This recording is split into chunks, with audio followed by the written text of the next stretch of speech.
धुळे महापालिका निवडणुकीसाठी उमेदवारी अर्ज दाखल करण्याचा कालावधी दिनांक 23 डिसेंबर ते 30 डिसेंबर 2025 इतका असून 23 तारखेपासून कालपर्यंत म्हणजे जवळपास 8 दिवसांपर्यंत शांतता होती। आता मात्र अवघे 24 तास उमेदवारी अर्ज दाखल करण्यासाठी शिल्लक असल्याने लगबग सुरू झाली आहे।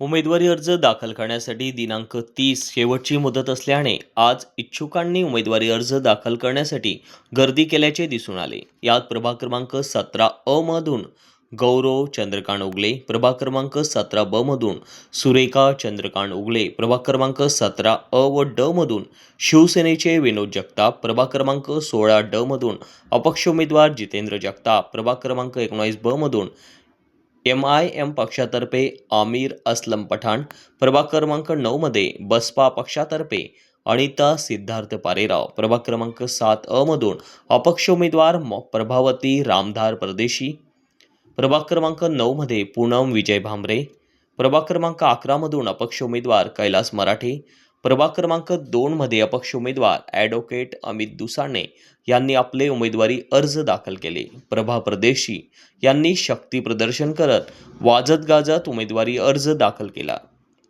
तर प्रभाग क्रमांक 15च्या काँग्रेसच्या उमेदवार साजिता बी अजीज खान पठाण यांनीही अर्ज दाखल करण्यासाठी वाजत गाजत रॅली काढली।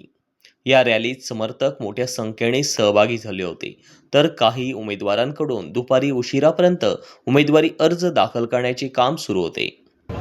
धुळे महानगरपालिकेच्या निवडणुकीमध्ये बहुजन समाज पार्टीच्या वतीने आम्ही प्रभाग क्रमांक 9 मध्ये आमचा उमेदवारी अर्ज दाखल केलेला आहे आणि याही पुढच्या ज्या प्रभाग आहेत त्या ठिकाणी सुद्धा आम्ही आमचे उमेदवार उभे करणार आहोत। आणि जे काही या नगरपालिकेमध्ये जी उदासीनता आहे, जे भ्रष्टाचार आहे, या निवडणुकीच्या माध्यमातून आम्ही जनतेसमोर मांडणार आहोत आणि जनतेचा कौल घेणार आहोत।